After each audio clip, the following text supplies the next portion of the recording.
प्रस्तुत करते हैं NSR म्यूजिक प्रेमनगर।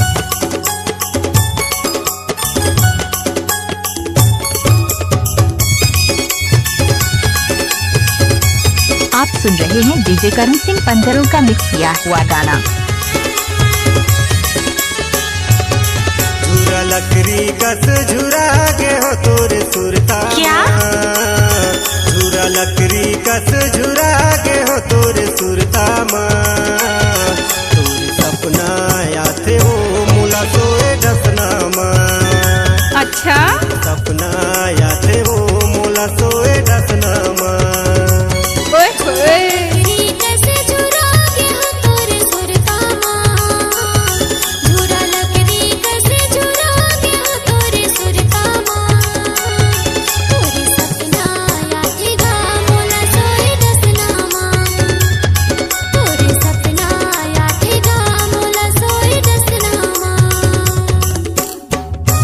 इलाका किसी का भी हो, धमाका डीजे करण सिंह सैंडवारा वाले का ही होगा।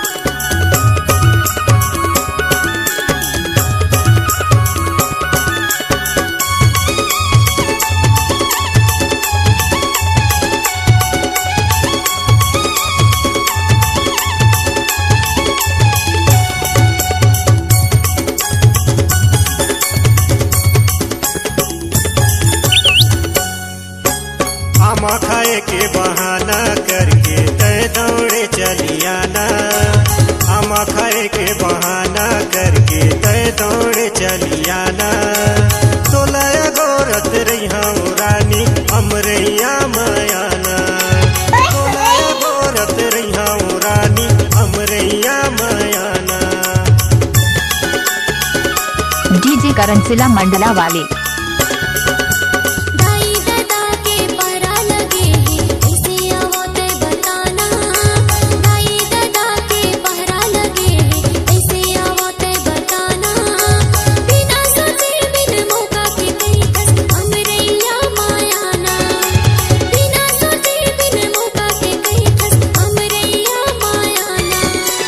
लकड़ी कस झुरा के हो तोरे सुरता झूरा लकड़ी कस झुरा के हो तोरे सुरता तोरे सपना आते हो मोला सोए डसना तोरे सपना आते गा मोला सोए डसना डीजे करण डीजे टोला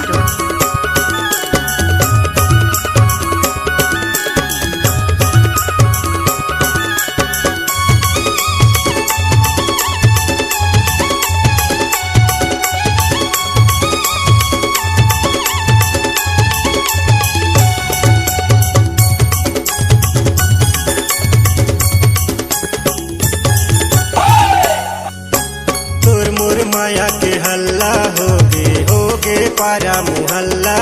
अच्छा मोर माया के हल्ला होगे पारा मुहल्ला। क्या? तोला मोर संग माया होगे हो जाते मोर संग पल्ला। तोला मोर संग माया होगे हो जाते मोर संग पल्ला।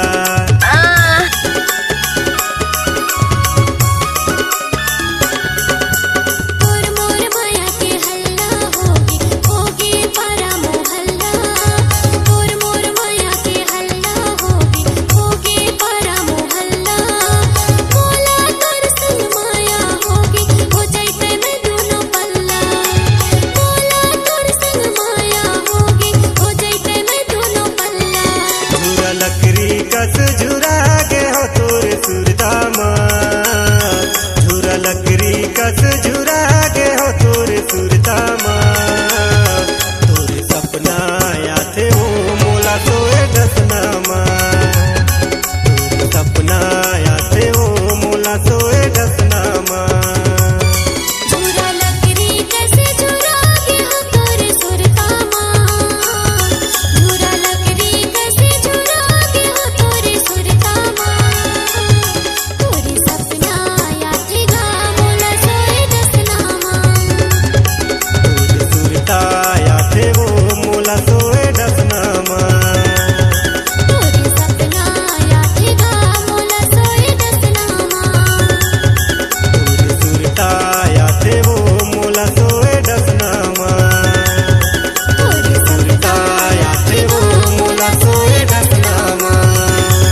करण सिंह 15 सेंटर 12 चिड़िया टोला वाले। डीजे